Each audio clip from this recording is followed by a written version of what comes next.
Hero பேகை மாற்றி கொண்டு போனதுக்கப்புறம் அதுக்குள்ளார 8 தலைகள் இருக்கிறது அவருக்கு தெரியும். ஆனால் அது யாரோட தலைகள், அது மட்டும் இல்லாமல் யாரோட பேகுன்றது அவருக்கு தெரியாது. பக்கத்தில் இருந்த கேங்ஸ்டரோட பேக்கா அப்படிங்கிறது அவருக்கு தெரியாது. ஆனால் வேற ஒரு ஊருக்கு போயிட்டாரு. இப்போது அங்கே இருக்கிற கேங்ஸ்டர் வந்து ஏர்லைன்ஸ்லேருந்து வெளியே வந்து பார்ப்பாரு. என்னடா பேக் வெயிட் கம்மியாக இருக்கே அப்படின்னு பார்க்கும்போது உள்ளே பார்த்தா துணிகளாக இருக்கும். அடச்சே, நம்ம மாற்றி கொண்டு வந்துட்டோம், சரி நம்ம இந்த டான் கிட்ட போய் பேசுவோம் அப்படின்ட்டு ஹீரோட தலைவங்கிட்ட போய் ஃபோன் போட்டு பேசுவார். அப்போ அந்த ஃபோனில் என்ன சொல்லுவார்னா, இந்த மாதிரி என் 8 தலைகளும் ஒரு பேக்கில் வச்சுருந்தேன், அந்த ஒரு பேக் ஏதோ ஒரு லூசு பையன் எடுத்துகிட்டு போயிட்டான், இப்போ என்ன பண்ணுறதுன்னு தெரியல, ஆனால் அழுகி போகிறதுக்கு முன்னாடி அந்த பேக் எடுத்தாந்து உங்ககிட்ட குத்துருவேன் அப்படின்னு சொல்கிறாரு.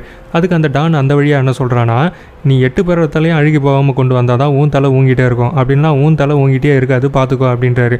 சரி ஓகே அப்படின்னு சொல்லி ஃபோனை வைக்கும்போது ஒரு லேடி பக்கத்தில் இருந்துக்கிட்டு, யோ எவ்வளோ நிறைய ஃபோனை பேசுவோம், சீக்கிரம் குடியா அப்படின்னோடனே, ஃபோன் தானே இந்தா நீயே வச்சுக்கோ அப்படின்ட்டு அந்த கம்பியோட மொத்தமாக பிடிங்கி கொடுத்துட்டு போயிடுவார். அந்த லேடி நினச்சிருக்கோம்,